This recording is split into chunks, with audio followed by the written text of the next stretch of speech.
Hello friends, in this video I will tell you what you need to feed your seedlings with after transplanting them from containers into separate cups. This solution can be used to feed any seedlings, tomatoes, peppers, eggplants and other plants. And you can start feeding seedlings with this solution immediately after transplanting them into separate cups. This is because it is the best biostimulant for the root system of seedlings. The root system will grow and the above ground green mass will grow with it. To prepare the feeding, you will need 1 liter of warm water and you need to add 1 teaspoon of honey to it. You can use any kind of honey, even fresh or the kind that has already been sugared. It needs to be completely dissolved in a liter of water. This volume will be enough for a small number of seedlings. If you have a lot of seedlings, you can increase the proportions. For example, for 2 liters of water, dissolve 2 teaspoons of honey, and for 3 liters of water, dissolve 3 teaspoons of honey. I think you have understood everything.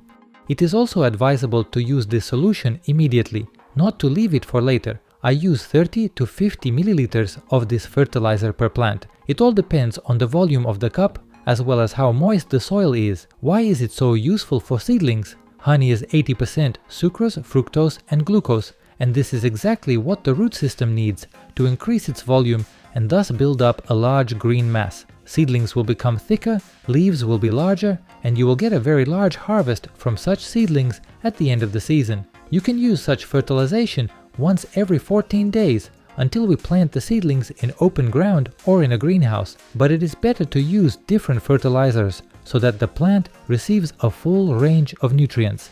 And I will talk about other environmentally friendly fertilizers for seedlings in the next videos. So be sure to subscribe to my channel, don't forget to share this video with your friends, and don't miss the release of new videos. I wish you a good day and see you in the next video.